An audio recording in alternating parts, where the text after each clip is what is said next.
Greetings, everyone, and welcome to this episode of Teacher Talk. It is incredible to me that we are on our 40th episode. It's been 40 weeks since I started doing these Teacher Talks. For many of you that have watched before, you know this story, but for those of you that might be seeing it for the first time, this all started as an opportunity for me to stay connected to my students during the pandemic. When the pandemic started last spring, we were about to go on spring break. We had a little bit of time to sort of recuperate and plan for our spring quarter at Seattle Pacific University, and I wanted a way to stay connected to my students, keep them thinking about the arts and education. And so I found this platform and started having conversations with friends and colleagues and alumni from the university to just keep our thinking and our talking going about our craft and what we're doing. And now, 40 weeks later, which is absolutely surreal, I still have this opportunity to use this platform to engage others in conversation. I made a commitment early in this project that every 10 episodes, I would just go on by myself and have a conversation with all of you. So, for those of you that are watching and those of you that might be joining in a little bit, I would love to know what some of your questions are. If you have seen previous teacher talks and you had some unanswered questions, or if you're thinking about the arts and education right now, I'd love to know what you think and be able to converse with you. You might not be on the screen with me, but if you are watching or if you have watched before and you're leaving comments, this is an opportunity for us to engage in some of those curiosities and sort of talk about our different experiences and how we come together and different ideas of art and education. So I'd love to hear from you. I'm streaming on Facebook and on YouTube. Please feel free to just type in your comments or questions. I should be able to see them. You'll notice that the formatting looks a little different. I am on a writing retreat to try to get some research done, and the internet is not working where I'm at. So I'm doing this from my phone. This is sort of an experiment to see if this works. So far, I think it's working. I hope my signal stays strong. So if we get cut out or lose each other, my apologies, but I'm hoping that this will allow us to communicate. I should be able to see any of your comments or questions that you post in there. So please let me know what you're thinking. I want to go through my normal introduction to make sure that I sort of prepare us for this conversation. So as mentioned, this started as just an experiment to stay connected with my students during the pandemic. I'm so grateful to still be doing it. Teacher Talks are sponsored by a student organization called the Falcon Feathers. It stands for Future Educators in the Arts Transforming Human Experience and Realities. It's a wonderful group of students that are art educators at Seattle Pacific University, passionate about the arts and education. And so this is a vehicle for them to see me connecting, like I said, with colleagues and friends, and to have them sort of join in that thinking and in that conversation as they post comments and questions during these talks, or as our talks then fuel more conversations in the classroom environment when we're in session. So from that student organization, we have this sort of platform, but as already mentioned, it has blossomed into something much greater than that. Even though this was meant to just serve my students, I have been so grateful and learned so much from these conversations and all of the wonderful artists and educators that I've had the opportunity to connect with. I start all of these conversations with a very brief moment of prayer. A part of that is SPU's Christian identity and myself as a Christian academic. But more importantly, I think it's a great way to just sort of ground yourself. Anytime that you're going to do deep thinking or you're going to be in deep conversation, I think it's important to sort of humble yourself and show your gratefulness and your thanksgiving. Whatever prayer looks like for you, there's so many different ways in which you can commune with yourself and with higher beings. I just encourage you to take this time, take a moment to just sort of be grateful and think with me. Lord, we come to you humble for this incredible opportunity to use the minds you've blessed us with, Lord, to think deeply and intentionally about what we do as artists and educators and the call that we have to answer in this extraordinary time to make more art, to think intentionally and deeply with our students, to practice learning and education in such an extraordinary time. Lord, only you can bring us through. Thank you for this Sabbath day, a moment of rest, but also a moment to ponder your glory and your wonders and the incredible provisions that you offer us. I thank you for everyone that listens today and for those that provide questions and comments for us to think together on the topics of art and education. In Jesus' precious name we pray. Amen. So, for those of you that are watching, I subtitled this conversation. As most of you know, I love to come up with sort of titles that try to encapsulate what it is that we're going to start with. It is seldom where the conversation finishes, but I try to start in a certain place. And I decided to title this one Observing the Cesura, which is one of my favorite musical markings. Spoiler alert, I have the incredible privilege of serving Washington music educators as a curriculum officer in the Washington Music Educators Association. I love being able to serve in this capacity. So I specifically serve string educators in the state of Washington. And I get to write little articles for our magazine, The Voice, that comes out through WMEA. And this next article that I wrote is titled Observing the Cesura. And for those that might not know, the musical marking of Cesura, which is often referred to as railroad tracks, which I kind of despise. I don't know why we say that. Just call it what it is. It's a Cesura. These two slashes that indicate a pause, a break in the music, usually a moment of silence. And it's not necessarily in time, and how long you're actually supposed to hold them is always up for debate in context of who was writing it and what the instrumentation and orchestration is. So they're exciting because there isn't a definitive rule that, when you see a caesura, you stop for 2 seconds and then you keep playing. There's lots of debate around it. And I have come to recognize many aspects of this pandemic as a caesura in our professional lives. As artists and as educators, we have been faced with this unifying experience all over the world. People are being confronted with the challenges of this pandemic and being forced to stop and pause. The real question is, what do you do in that pause? Do you try to make it as short as possible? Do you try to make it as long as possible? Do you appreciate the opportunity to rest and to think and be silent? This is something that I have struggled with for a very long time. Anyone that knows me, particularly my incredible partner, knows I'm very restless when I don't have something to do. I like to be engaged. I like to be in conversation. I'm a bit of an extrovert. That's putting it mildly. And I love to be engaged with others. This is really where I find fulfillment in my life. So when someone tells me to stop or rest or pause, I struggle with that. I really want to push forward. And I would argue all educators, and from my own experiences, particularly art educators, which are, from a professional standpoint, individuals that to seek perfection in their craft, that are trying to produce works of art that adhere to certain norms and expectations. We're all about production and performance, right? Producing. So I think for a lot of art educators, the idea of stopping, of being silent, of reflecting is a challenge. And obviously I'm painting with a broad brush, and I don't want to generalize for art educators. I have incredible mentors and colleagues that I know that are just gifted at the ability to reflect on their practices, whether they are performing artists or educators. So it's not everyone, but again, speaking from my own experiences, it's something that I struggle with, is to be able to pause and to enjoy silence and the opportunity to reflect. So, in the midst of this pandemic, I've sought out these opportunities. I've wanted to find times that I can pause and that I can reflect. And in those moments, I've learned to appreciate how valuable that is. Hello to Valerie, one of my former students. I'm so glad that you're watching. It's good to see you. If you have any questions or comments about experiences that we've had, please feel free to share them. But in fact, Valerie, is one of my former students, can probably attest to this too. I think I was kind of always going when I was in the classroom. And I tried towards the end of my time teaching in public school, I tried to lean into some mindfulness activities, even in my classroom, rather than just going from rehearsal to rehearsal to performance, creating space where students could just sit and be silent. Everybody sort of experienced it in different ways.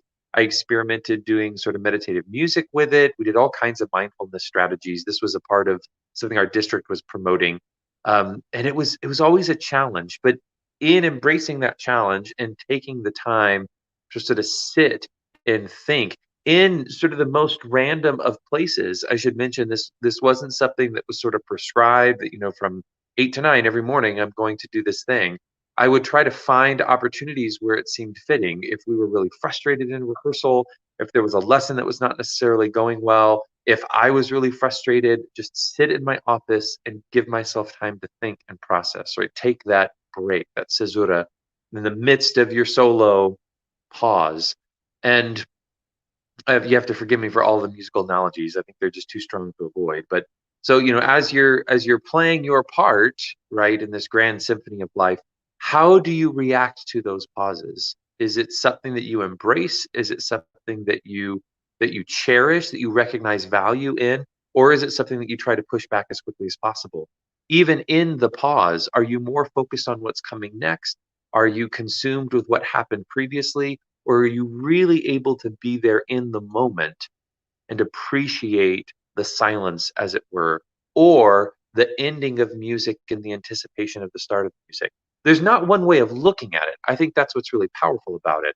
There isn't one way that you should practice reflexivity, or that you should practice this sort of quiet meditation, or again, there's so many names for it. But whenever you see that caesura in the score, whenever you see it coming up in the music, you have to take that pause. And then what's powerful about it is leaning into the fact that it can mean so many different things in so many different ways. Hello to Mario, one of my dear friends and colleagues, such a beautiful human being. I'm glad that you're watching. And yes, always appreciate the Cesura. But what do you do when you pause? And I think it's very telling. I don't want to promote it as some sort of personality test, right? You're not going to see it pop up on Facebook or BuzzFeed. But when you get to the pause, what is the first thing that comes to you? For me, and I'm being very candid, kind of putting myself out there, for me, a lot of it is reflecting on what I've done. I hesitate to say that I get stuck in my past experiences, but that's a big part of my journey as an educator. Is the moment I have the opportunity for reflection, I think I find myself immediately thinking about, what did I just do? Right? Like, how did I get to this place? And did I do it well? And is there a way that I could have done it better? I think it will ultimately evolve for me into an anticipation of what's coming. But in that very initial moment of pause, right, the minute I observe the Cesura and I take that break, I'm always analyzing what it is that I just did. I'm just immediately, okay, I'm here. I have this moment. Where did I just come from? I'm sometimes envious of others that do not have that initial reaction. And I think that there are a lot of people, this is beyond artists and educators, that when they find a moment of pause, they really find solace in it, and they find gratification in being able to be still and be silent. They're not worried about where they just came from. They're not worried about where they're going. They're really living in the moment. This is something I strive for. And I think of, I'm not sure if she is watching, but some of you watching, I'm sure, know the extraordinary Stephanie Phillips, amazing musician, amazing educator and pedagogue. I think of her. She is someone that I've done a lot of improvisation exercises with. She's an extraordinary improviser. And I loved sort of being in the moment with her. She had this incredible way, especially during improvisation, of using silence. And this, I think, was a concept I studied, but I really learned it when I got to perform with Stephanie. That's a big distinction. I don't want to overshadow that. So, you can study something, it doesn't mean you learn it. Can I get an amen? So there's a distinction. I had studied, improvisation and ways of being effective as an improviser, but when I was doing it, when I was really learning it, it was with my colleagues. And Stephanie had this extraordinary way of performing silence, if you will. That's what a Cesura asks us to do, which is one of the reasons that I wrote about it in this article that's going to come out. But I also talk about it today in this opportunity that I have to sort of speak by myself. You have to perform rests. And I think people forget that, especially for those of us that teach beginners. When you're teaching beginners, especially when you're teaching music notation, you're teaching this abstract form of communication, all of these symbols that are meant to represent sound, right? These very abstract symbols that represent concrete ideas like pitch and frequency. And you get to this concept of rests, and it's measured, it has value, but it is a value of silence, and you have to perform the rests. Now, I know I'm kind of walking a tightrope here, because I'm not necessarily trying to bring in conversations of performance practice and strategies on how you emote when you are resting. It's more than that. It's the idea that composers notate rest because they want them performed. It is a part of the music that you play. And wherever it is, if it's an ellipses in a script and that a playwright puts out, that As an actor, you know that there's a moment of pause. They might even put it in brackets to pause. There are moments in which we are asked to stop and to think. And how do we perform those things? Again, I circle back as a music educator. I think anytime that I had the opportunity or was sort of forced to pause, immediately I was reflecting on where I was coming from. And I think that that does a certain disservice to the pause that you have. And in the research that I do, I'm very focused on the concept of teacher agency and our belief that we can accomplish the things that we want or need to accomplish. And a part of that is the fancy word temporality, of this idea that we are constantly in a state of past, present, and future. When we're thinking about the things that we want to do or we want to accomplish, it is rooted in our past experiences. We can't understand where we are unless we know where we're coming from. When we position ourselves where we are, it then creates a foundation. It creates an opportunity for us to launch forward, for us to understand and appreciate the variables and circumstances that we're in order to then project ourselves in the future. And when we're thinking about our future, the future can't be removed from our past experiences and our present location. Right? I can't think about where I want to go unless I know where I am now. I don't know where I am now unless I think about where I've been. So there's this beautifully complicated understanding of how we as human beings exist in time and what time does to our thinking. And pulling that into the musical analogy, when we're performing a piece, we get to these caesuras and we have to pause, but that moment of pause has come after so much music. And we know, usually because of harmonic language, that cadence, whether it's a half cadence or an imperfect authentic cadence, for all my music nerds out there, shout out, it's a theory moment. So in that moment, there's usually harmonic unrest. We're seldom in this like perfect authentic cadence where we feel like we can be finished. The caesura usually comes in a moment where it leaves anticipation. So even as we reach that pause, we know that we're coming with these musical experiences from our past in that work in and of itself. We're coming from a place where we've prepared ourselves to have this pause. Even when it's a surprise, the composer usually puts those things in intentionally. So whether or not you're thinking in terms of a divine benevolence, of sort of a grand cosmic composer that's sort of orchestrating your life, or if you're just thinking locally in your day-to-day life as you compose your day-to-day life, as you write the music that you will perform, where are the pauses? Are you the one that's in charge of them? Are you putting them in? Or is it your students? Are your students helping you to compose? Is it collaborative? Is it an administrator? Is it a colleague that forces you to sort of pause and to write in that caesura? Is it an artistic interpretation? Is it not in the original score that you're performing, but it's something that you decide to put in? Again, the musical analogy is so rich. There's so much opportunity to explore that. And I'll move away from music for those of you that might be non-musicians and to try to make this a little more practical. How does it affect you in your daily life? Pauses are important, right? It's important that even the sense of the natural physiological caesuras that we have to breathe. I love to talk. Many people that know me know that, but I have to breathe. So there are always natural cadences and pauses in speech. How do you use those pauses? Obviously, I can breathe relatively quickly. I can sort of inhale and get the oxygen that I need, sort of sustain life. But there are ways in which we use those pauses artistically, even when we speak, that we might put in a caesura and leave enough time to get our listeners or the people that we're engaged with to think more intently about what it is that we're saying. So that pause was a little longer. So, how do we use those caesuras? I think that there are moments not where you have to completely upend your life, completely stop everything that you're doing so that you can sort of meditate or be in reflection for 60 minutes. I don't think it has to have a time limit. It might just be a moment. And knowing that my good friend Mario is watching, I think this was something that he was gifted at. Anytime I got to see him work with his middle school choirs, it was something he was great at, being able to use that silence as an educator, especially when you're conducting or when you're leading a lesson. It's not the cliche, right? The teacher moment, I'll wait, right? It's not that, even though that is an appropriate caesura, a classroom management caesura, if you will. But being able to use that silence to garner attention. And I saw my good friend, like I said, Mario, do this in rehearsals. he would bring people's attention to himself. And I'm not sure, and maybe Mario, if you're still watching, you might comment on this. I'm not sure if this is something he stole from Dr. Joey Martin, extraordinary professor at Texas State University. I had a few opportunities to work collaboratively with him. I usually play my violin when he was doing a work, and loved getting to watch him rehearse, loved getting to study with him. I took a choral conducting class with him, and he had this way of sort of grabbing people's attention. A shout out to Dr. Martin and also Dr. Carolyn Beatty, another extraordinary professor at Texas State University. Got to take instrumental conducting with when I was in grad school. And she had this incredible gift using very few words in her rehearsal. And she would use that silence after she would cut people off, sort of focus attention.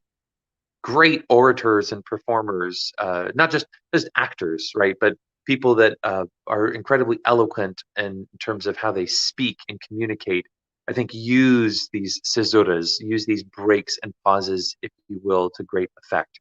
To be able to grab your attention with so many words, but then give you time to pause, to sort of catch up, whether it's a string of words and sentences that go by really quickly, or whether they're speaking very intently, word for word, making sure to get a point across.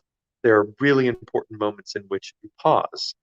Those pauses might just last a few seconds, maybe a second, but depending on the pace that you've set, right? Sorry, I'm dipping back into our musical analogy. Whether it's that tempo or the rhythms that are being perpetuated, that moment of pause can be so powerful. So let me get away from the more philosophical, which I feel I've sort of dwelled in right now. Let me get to more practical, some really pragmatic aspects of this. So for those of you that are still watching, I'd love to know, either with a comment or a question, how are you appreciating this pause? I don't think anyone, I mean, anyone that I know or that I've, reached out to or been in conversation with can say that they have not been affected by the pandemic. This is educator, artist, whomever you are, it's affected everyone in some way. So it has forced you, arguably, to pause. Pause your concert calendar, pause that trip that you were going to take, pause the fundraisers you usually do, pause the traditions that you have. In that moment, how are you moving forward and how are you appreciating that pause? How long was it? How long was it for you? This was something that was intense for me. The initial pause that I had when the pandemic shut down our face-to-face instruction was incredibly brief. We're on quarters, a quarter system at Seattle Pacific University. So we were at the end of our winter quarter at the beginning of March. We had about 2 weeks left of the quarter. We're getting ready for finals. And we shut down, did all online instruction. All of our finals were done online. And then we had sort of an extended spring break to prepare for the spring. And there was very little time to pause because there was this urgency of getting ready for the spring quarter, knowing that we were going to be fully online. So there was this, I think, brief moment of, pause to kind of understand the gravity of the situation, especially for the administrators that had the incredible task of having to make the decision that we would be completely online and not have face-to-face instruction. I do not envy any of the administrators that have had to deal with the extraordinarily difficult decisions that are being made across the country right now, across the world for that matter, in education, in the arts, executive directors and organizers, nonprofit organizations that are making hard decisions. I digress, but I always want to give credit to that these are not easy things that people are having to do. But we didn't have a lot of time to think about that. The decision was made and we needed to prepare for the spring quarter. And I feel blessed to a certain extent because so many of my colleagues that are on semesters, it was right in the middle of your semester that the pandemic was shutting things down. So plans that you had made, things that you were in the midst of doing, were suddenly halted. And that's jarring in and of itself and so disturbing to the momentum that you have with your students and with yourself. For me, I got to start a new grading period. And so I went through that spring quarter, just frantically trying to keep up to the demands of teaching fully online, to the demands of my students' needs. Personal, intellectual, spiritual, emotional. There were new needs that people couldn't anticipate. So there's very little moments of pause. By the time we got to the summer, I feel like a lot of people, that was the moment that I finally sort of slammed on the brakes and the roller coaster, if you will, sort of stopped. And I thought, okay, what did I just do? What did we survive together? And I thought about what went well and what I needed to change.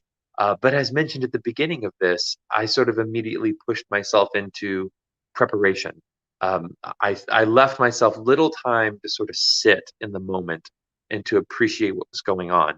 I would argue, just reflecting personally, I don't think that a sincere moment of reflection happened for me until this December. Through the summer, we were going to go into hybrid instruction. So the frantic preparation for all online was for the spring. And then we knew we had this hybrid instruction, some online, some in person. So there's sort of a frantic, sort of desperate attempt to try to understand that better. That was something that no one was really prepared for, or really even understood. We were using the term, but what did it mean and what was it going to look like, especially in a music classroom? How was I going to lead the orchestra with hybrid instruction? So it was just a lot of research and conversations. I was doing the teacher talks, reaching out to colleagues, asking, what are you going to do? What are we going to do? So many questions. And I went into the fall really eager to implement the things that I was trying and that I discovered. And by the time I got to this December, it was one of the first times, I think, honestly, out of sheer exhaustion, that I just sort of stopped. I stopped everything that was going on and really leaned in to just being at home, being with family, connecting with friends and colleagues on a personal level, not necessarily a professional level.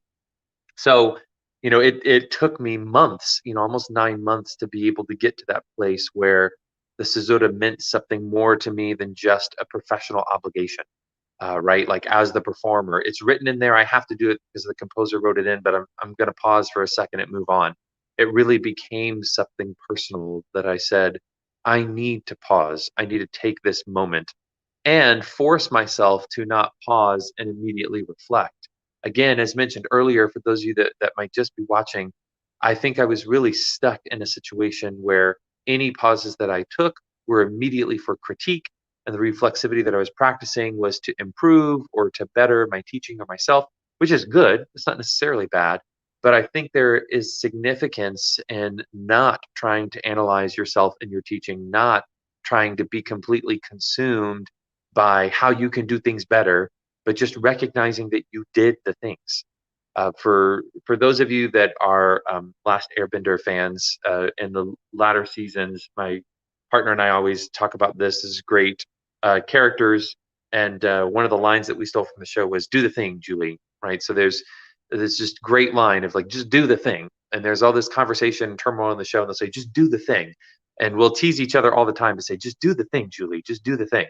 And I had to sort of swallow my own medicine as I was promoting with my students and colleagues to slow down and pause and use the winter break as an opportunity to reflect and rejuvenate yourself. I had to do the same thing. I mean, it took me months to get to that place because anytime that I did pause, I was so consumed with how I could better what it is that I just did.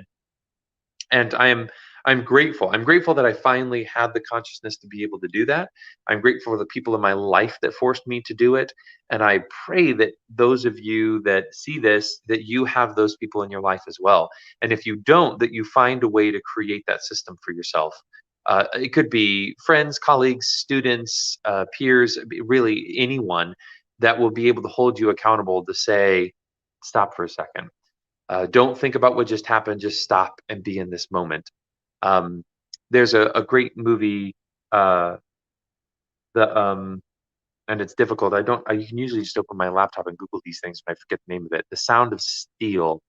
I'm pretty sure what it is a new sort of indie film that came out and is streaming, I think, on Netflix or Hulu, and really cool about a drummer that loses his hearing and sort of the experiences that he has with that.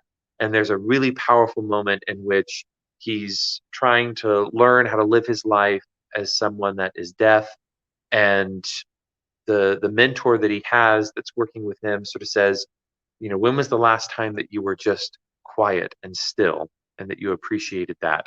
And I don't want to give too much away. You should definitely see it, especially if you're a music educator. But he really struggles with this.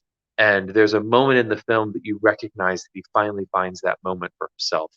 That his hearing impairment, his deafness, is something is this huge disorder in his life, in his career, in his personal life. It is forcing him to stop and reevaluate things. But he's so concerned about how he's going to overcome being deaf and how he's going to get his personal life back that he doesn't ever really stop.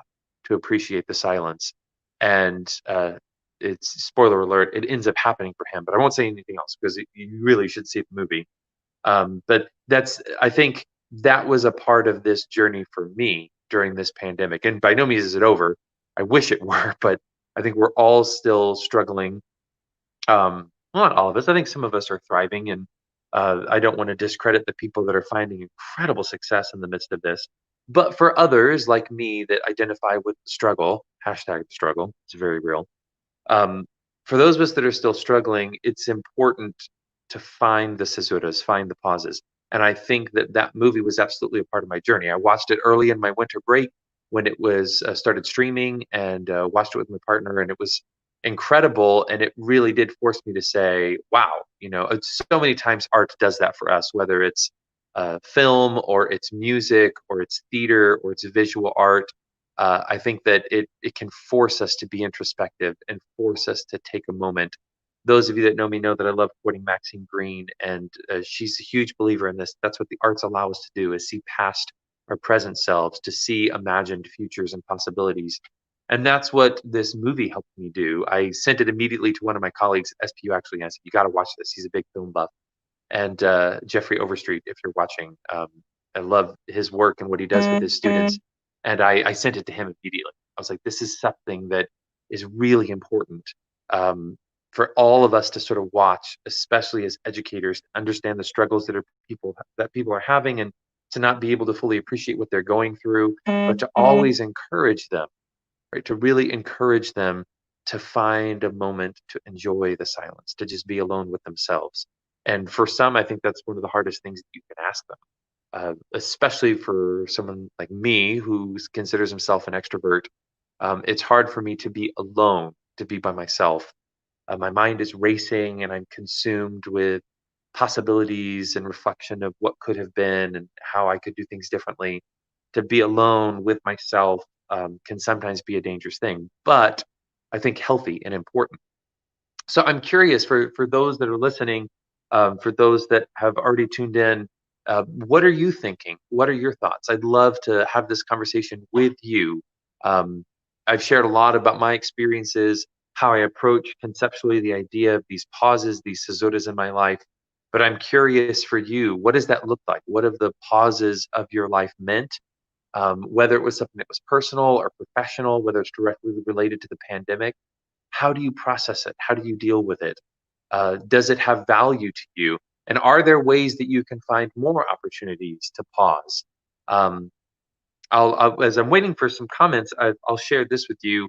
I don't get to play my instrument as much as I would like, which is always frustrating. And I think for all educators, this is a challenge, especially art educators. I don't think we ever get the time that we would want to be able to still produce art, make art. And I try to steal time away. I usually try to do it on Sunday mornings. I usually have an opportunity. I'll usually like watch church online, and then I'll just take 30 or 40 minutes just to practice. Nothing particular, but just to get to make some music. And recently, although it's often that I will turn to Johann Sebastian Bach, recently I've just really been focused on Bach. And for all the violinists out there, the solo sonatas and partitas, right? Glorious music, always worth practicing. So I've turned to that, and I'll just kind of play through some of it. Lord only knows how awful it sounds, and that's not me being self-deprecating. Anyone that knows those pieces knows you have to stay in shape to do it. So it's a humbling experience, and my incredible partner and children have to suffer my mistakes, but I'm able to laugh them off. Right? I'm not on the stage. My goal is not to create a perfect performance. My goal is to just make music, put it out in the air. And a lot of those works, I bring it up because a lot of those works have sort of these perpetual rhythms, just this, endless, exhausting series of 16th notes that are cycling through all these wonderful harmonic changes. And it's written so gloriously. The register and how Bach fashions these tunes that will jump out, even though there's this constant 16th note, sort of this rapid motion, because in that motion, he's creating the harmonic language so that you get these melodic lines that are generating the ideas of harmony through arpeggios, and it's wonderful writing. Genuinely, if you are a non-musician that might be watching this, you're not familiar with the works, the solo sonatas and partitas. Sonatas and Preludes for Solo Violin by Johann Sebastian Bach, just extraordinary works.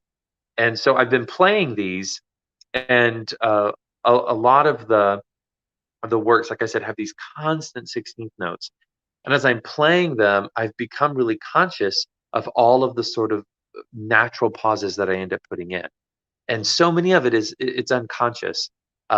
You could argue that it's a consciousness that I have as an artist, as a performer. I'm finding certain cadences. I've been sort of conditioned to hear sort of Western tone music and how it progresses, and so it happens somewhat naturally, or at least I like to think that it does because I've studied the music for so long. But I was really convicted just this past weekend uh, to kind of recognize that's not what's in the music. And it was really powerful to me because I thought these are straight 16th notes, and there shouldn't be any hesitation or delay. Technically, the way that they're written, they should all be equal. And I tried it as sort of an experiment in my practice to just play consecutive 16th notes, one after another, to make it really metronomic, do exactly what was written on the page. And needless to say, I was not satisfied. Even though I was doing exactly what was on the page, I was really frustrated because suddenly, for me, it didn't seem musical. One of the things I love about art in general is that it's so subjective. I'm sure that there would be someone else that would listen to it and say, "That's it. Now you're playing it correctly." Um, but one of the beautiful things about art is that there is no correct way to look at a painting. There is no correct way to listen to music, just as much as there's not necessarily a correct way to interpret music through performance. Notice I didn't say there's not a correct way to perform music because it's either a C sharp or it's not. So I think that there are errors in how we perform written music, just as much as there might be an error in how we read the work of a playwright. Right? If you're not actually pronouncing the words on the page in the correct order, then you're making errors. So the same thing happens for musicians. But when we talk about interpretive performance, it's so subjective. There are so many different ways you can interpret a work while you're performing it. As long as you're playing the right notes and essentially have the correct rhythms and how long and how short they are, the phrasing of that music is completely up for interpretation by the performer. And so I wrestled with myself artistically, sort of had this existential moment as I was practicing to be an outside observer and try to be as objective as possible to say, well, the way that this sounds and the way that it's written on the page are not necessarily connected. But if I play exactly what's on the page, I am suddenly dissatisfied. And even though I'm staying true to the text, it no longer has the meaning that I want it to have as the performer. And I'm curious how often we get caught up in that in terms of education. Uh, this is something I think that's really challenging to sort of navigate. I'm a teacher of teachers now in my career, and this is something I struggle with when I talk about standards and I talk about curriculum writing and lesson planning. Lesson plans are just that. They're plans, and plans can be made to be broken. It's just an idea. It's a preparation of how you're going to teach. But in the moment, I think we can lose incredible moments of teaching and learning if we just try to stay to the script, if we try to stay to the text. You might write out an incredible work, but the moment that someone else has it and is able to interpret it through performance, that's when it really becomes art. And I think the same thing happens with curriculum and lesson planning. You can have an incredible curriculum, an incredible lesson plan, an incredible method book that really does have extraordinary value. But once it's in the hands of the performer as teacher, that's when the interpretive art begins. That's when the teacher is able to interpret what was meant by the curriculum writer or the author of the lesson plan. Say, this is how I'm supposed to communicate this. This is how I connect it with the human beings in front of me. That's what makes it so beautiful. And appropriately, I don't think that you should ever go through a lesson plan with the perpetual 16th notes that Bach writes, right? This idea that they're metronomic and you begin with your icebreaker and then your attention grabber, and then you transition into the first method of instruction, and then you have a mini assessment, and then you reflect upon that. And I think, don't you think you're supposed to go just step by step? It's supposed to be this living, breathing thing that you're performing. And you offer that moment and you listen and reflect on how the students are responding to you, and it becomes quite dynamic. And what I think is interesting is, it's arguably heresy to suggest that you wouldn't finish a work. And I've suffered this even in my own sort of casual practice. As I start working through something, I'll kind of get to a point where I'm physically tired or mentally sort of exhausted from practicing. And so I'll get ready to step away from it. But then I've got to find a good closing point. I've got to get to a really good cadence or to the end of a movement. Um, and I sort of laugh at myself when I do that. I think a part of it is just entrenched, ingrained in me to hear Western tonal music reach a certain cadence. But there's another part of me that just wants this sort of artificial closure because obviously I'm not done with the work. There's still more to practice, but I want to pretend like I've satisfied it. And I think we're guilty of that in the classroom a lot of times that we're being dynamic, we're engaged in a certain way, and we're teaching and we're responding to students. And there are moments at which we should take more time, or we should write in a Cesura, or we should sort of augment an aspect of the lesson, but we hesitate to do it for some sort of a artificial gratification, right? That like, oh, well, I was able to, I remember early in my career in teaching, I would get excited when I would complete the lesson. And that was sort of my goal was to get through the lesson, right? I got from beginning to end. So it was successful, but I was completely blind to how my students were reacting and responding to the lesson. Which then completely defeats the purpose of the lesson. It completely defeats the purpose of teaching and learning. So you have to push past some of those artificial goals. And I want to be careful how I say it because I think having a goal to get through a lesson to complete a piece is a worthwhile goal. But I would argue that it's a smaller goal in the larger scope of what it is you should be trying to accomplish as a performer, as a teacher. So if I finish a lesson one day, it doesn't mean that I've mastered teaching, that I'm done teaching, let alone that my students have mastered the content that I want them to have. It's just that brief moment. I would argue that, if we look, again, leaning into musical analogy, if we look at our lessons as movements within a much grander work, whether that's in the semester, the quarter, the year, whatever your grading periods look like, it creates a continuity that's needed to teaching. That when you start the academic year, the goal is not necessarily graduation. The goal needs to be perpetuating lifelong learning. How do we get the students excited about what we're doing? When we finish the lesson, it is not necessarily the definitive double bar line. It's not the end of the work. It's just the caesura. It's just that break between movements. It's a grand pause until you're able to engage the students again. So how can we use that more intentionally? If we're in our own practice or whatever it is, how can we start to use our interpretation as artists to be able to be better educators? How can we lean into that to see the text, to recognize that the instructions say one thing, but how I then perform it is where the value really lies. Uh, that's where the value really lies for me and my students, I should say, because it's not to say that the text doesn't have value. I think that of course the text that we inherit does have value, but it has to be positioned, it has to be contextualized. And arguably, this was an exercise I remember doing with some of my professors as an undergrad. The music is not the sheet of paper. The music is what you bring off the sheet of paper without sounding completely, esoteric or philosophical. There's a reality to that. The music is something that you hear, and you don't hear the notes on the page. You see the notes on the page, but they have to be brought off the page through a musician, through interpretation. So how are we engaging with that? The lesson that you're teaching is not the lesson printed in the curriculum, right? I mean, it's not the notes that you took the night before preparing for the lesson. It's once it comes off of that page and goes into your classroom that it actually becomes a lesson. That's the moment that students are learning. That's the moment that you begin teaching.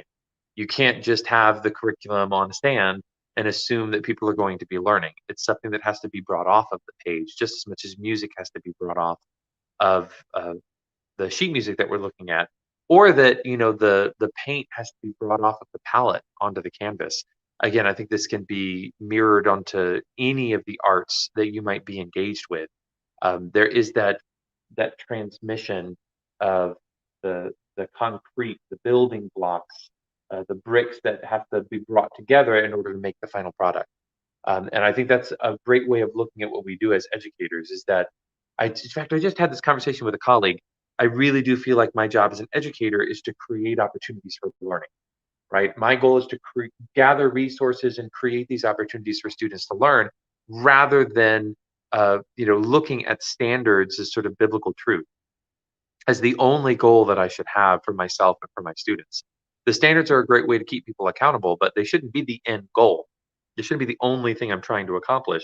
They, in a larger sense, are a part, these building blocks that I use to get to that goal, just as much as a composer is constantly making music and using all of these notes as building blocks. He becomes the tool, then create these final products. The artist is using their palette of paints to be able to put it onto the canvas to create the final product. The dancer is using all of the moves, the motions that they know and that they have studied, and bringing that together through choreography to perform the dance. Again, so many great artistic analogies. But I'd love to, for anyone that's watching, I'd love to know your thoughts. What are you thinking? We have just a few minutes left, but I'd love to hear from you. What do you think about the pauses, these caesuras that we have in our life? What do you think about the opportunity to be an artistic teacher? Right? Like to be able to perform in our classroom. What does that look like for you, and what does that mean? I'm curious if I'm going to see if I can grab it. There might be some people that are making some comments, and it's not getting on. Um, nope, I don't know. And let's see if I can now get back. Hopefully, I've not ruined my live feed by trying that. Hopefully you were still able to see me. There we go. So any comments or questions that you have? I don't necessarily want this to be a one-sided conversation. I'm so glad Valerie was watching and that my good friend Mario was able to be here. How do you appreciate those pauses in your life? What does it mean to you as an artist and as an educator? And even beyond that, we're not restricted to where this conversation began, like in all the teacher talks. If there was a previous episode that you watched or something else that's been on your mind, I would love to hear from you. Every 10 episodes, that's my goal, is to engage with you in a conversation. What have you been thinking about in this extraordinary time that we're living through? What have you been struggling with? What have you achieved? What does your success look like? As I'm waiting for some comments or questions, I'd love to celebrate some of the things that I've seen. And I think this is so important. It's difficult because, as I mentioned at the very beginning, we do find these moments of pause. A lot of us, especially that are in the arts, use as an opportunity to critique and immediately look at what we've done and figure out how we can do it better. And we begin to compare ourselves.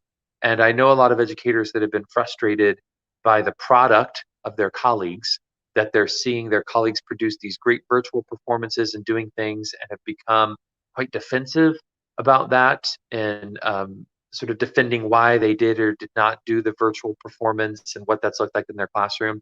I want to say that those choices have to be personal. It should not be unilateral. Every music program was not supposed to produce a virtual concert. That was not the goal. That is not the new standard. And I'm frustrated that I've heard colleagues talking about it that way.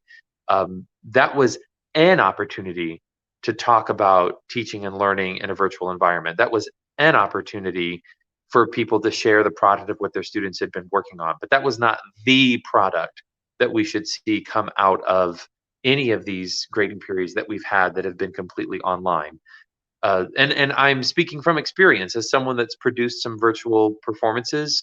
I found value in them. I found a way to make them meaningful for my students. And there are times that they work really well. There were times that they didn't work really well. But I have been so incredibly impressed with the products that I've seen my colleagues producing all over the country, all over the world. People that are creating virtual performances, or sharing their students' products, that are using Flipgrid and Soundtrap and getting their students to compose and to make music on their own or collaboratively online. I think it's amazing. And for all of you that watch this and are one of those educators that has not only survived this pandemic, but found unique ways to serve your students, to make music with them, bravi tutti, right? Like, just congratulate yourselves. If anything, use this as a Cesura to appreciate the incredible work that you've done. It needs to be said. We need to be celebrating each other. I am very easy. Hey, I'm a violinist, right? Like, you talk about self-deprecation. Like, I know exactly how to tear myself apart after a performance. like all great musicians. So I think it's easy for us to start beating ourselves up because we see what someone else has done, the extraordinary product that they've created, and we want that either for ourselves or even for our students, and we don't necessarily know how to get it. I can appreciate that because I have been there and I am there to a certain extent, that I don't have the knowledge or the resources, the ability to do exactly what I saw someone else do. And I want that. I don't have enough violas to make that work happen, or I don't have enough students in the ensemble to be able to pull this work off, or whatever, challenges I'm facing in terms of resources.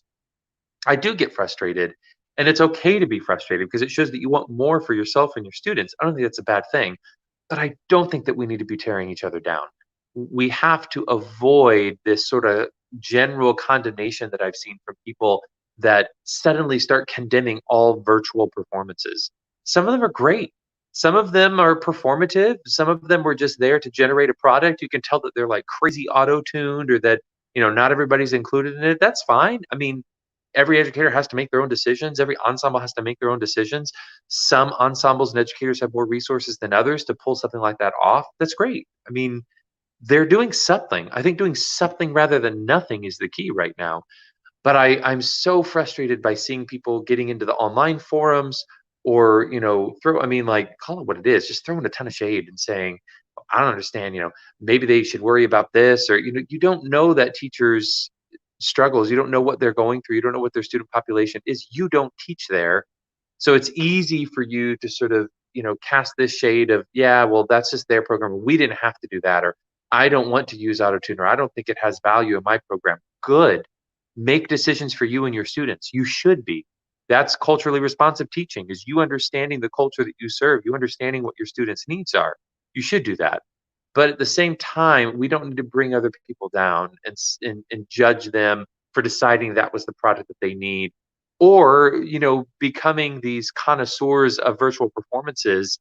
Yeah, maybe someone posted something where there was a wrong note, or it was slightly out of tune. They posted something. They generated something in this extraordinary time that deserves to be celebrated. I don't think that it has to be one way, that we should expect this false ideal of perfection. Striving for perfection is one thing, but demanding it and condemning people that are attempting is completely irresponsible, especially in arts education. So I'll jump off my soapbox. My rant is done. Thank you for coming to my TED Talk. But I really do. I want all of us to be able to celebrate what our colleagues are doing and celebrate what we're doing. Again, the products that these educators are putting out, it frustrates me that I've talked to a few people that have been really trepidatious, that have been worried that they're going to put it out there and get judgment, and have people scrutinize what it is that they're doing negatively, and judge harshly about the final product.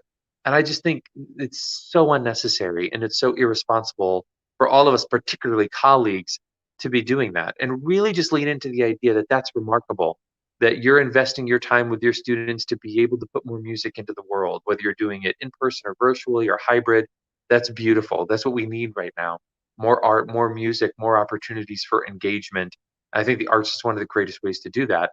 So, to everyone that has produced something, whatever it was, it doesn't have to be a virtual performance. But for all of you that are teaching in spite of the extraordinary challenges that we're all facing, bravi tutti. Congratulations to everyone that can relate to that. And I don't think it's just for art educators, even for the math teachers that are still able to engage their students, for our social studies teachers, our science teachers, our foreign language teachers, whatever discipline you're in. Congratulations on going through this quarter. I hope that the winter break becomes a Cesura for you. I hope that it becomes a moment of pause and an opportunity for you to reflect, for you to look to the future, to find opportunities for improvement, but most importantly, for you to sit in the silence, for you to appreciate the things and the opportunities that you've been given, the things that you're doing for your students, the things that you're doing for your community, and just recognize, hey, I did something, and that's good. I did something, and that's good. Not, I did this thing, and therefore it qualifies it as being more valuable or being good. I don't think there should be any qualifiers. You taught, students learned. That is what needs to be celebrated right now. Are there ways for you to improve? Always. Any good artist will tell you that. There are always ways that we can make things better or that we can try things new. But the fact that you're doing it is what needs to be celebrated. And I congratulate everybody on getting through the end of the spring. For those on the quarter system, that spring quarter. For those on the semester system, surviving that spring semester right in the middle of it, having everything uprooted, and then getting through this fall and understanding the opportunities, these new opportunities that we had to engage people with online learning. And for those of you that not just survived it, that really leaned into it and used it as an opportunity to engage your students like you never have before. It's just extraordinary. And we need to be celebrating more people with those opportunities. Even if it's just, a like or a share or a comment or a personal email. That's something I noticed a lot of people at university were shooting emails out on our sort of faculty listserv, and it's easy to ignore them. It absolutely is, and I'm guilty of that more often than not. But I thought about it for a while, and I thought, I need to leave some comments. I want people that are putting themselves and their work out there to know I see you, and I think what you did is awesome, and congratulations. Even if it's just a great job, look for opportunities to do that. Even today, not that anyone's asking for a challenge or homework from this teacher talk episode, but if you're willing to accept it, go find some. I mean, there's thousands of them that have been posted online from communities big and small. Find one of those videos and like it, right? Throw a little heart on it, leave a comment, just say great job, just so that these educators are getting that feedback. Even if you're just getting the narrative, it might not be that virtual performance. The products don't have to look a certain way. Even if you see someone just unloading, just being able to say, I did it, I survived the fall, we were using these platforms, I really think that my students learned, my beginners are excited to get to hybrid instruction, I'm watching them grow. Leave a comment, let them know. That's awesome. Congratulations on being able to do that work, on being able to succeed in the way that you were able to succeed in the context of everything that's going on. This is such an extraordinary time that we're living through, and so humbling to be unified through these experiences. It's amazing. Hey to Gabby Moore, one of my past parents, and oh my goodness, I don't even know how to describe Gabby. We did so much together. Served on the board for the Smart Orchestra and was a parent of one of my students, and I consider a good friend. Incredible activist. So the list grows, right? Mother, realtor, volunteer, a political activist, extraordinary human being. Um, it's important for us to celebrate the things that we're doing. So that's the goal. Go out and find someone that you can celebrate, even if it's just a text. Let someone know, hey, I noticed that you were working really hard, and that was extraordinary. And I think in that, this might be a great way to finish this episode. In doing that, you will help author a Cesura for that person. You will offer a brief pause, just a very brief pause for them to be able to recognize through you that they've done something good. And that is a Cesura. That is that break in the routine. That is that moment to stop and to recognize that you are appreciated. I hope that you can do that for someone. I hope that you can go out there and you can put a Cesura in their life. You can put that brief pause to let them know you did something good. I'm proud of you. I'm happy to know you. I'm glad that we're connected in this world and that I see what it is that you're doing. Doesn't have to be a virtual performance. It doesn't have to be them bearing their soul and a social media post. It's just the people that you recognize in your life, in spite of the circumstances, that are still teaching, are still learning, are still making art. Appreciate those people, bring them closer to you in your life, because I can guarantee that you're going to benefit from having them. I am going to go ahead and end this episode. Again, I can't believe it, 40 episodes. I am so blessed to be able to have this platform, this opportunity to engage with others. Thank you to everybody that's watching, whether you are watching this live or if you're watching it on our YouTube playlist. We've got all of our past episodes there. I hope that you will share it, even if you're just sharing the video or if you're just sharing the ideas of this conversations with other people. Keep creating, keep talking, keep thinking about the arts education.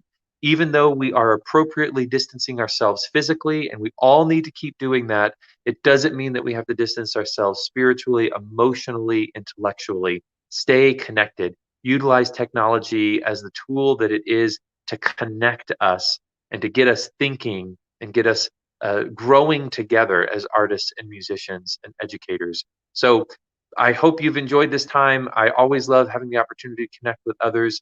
Tune in next week, 41st episode. I'm lining up my guests for January. If you have any suggestions, questions, or things that you'd like to see us talking about, please go ahead and leave them or send me a message.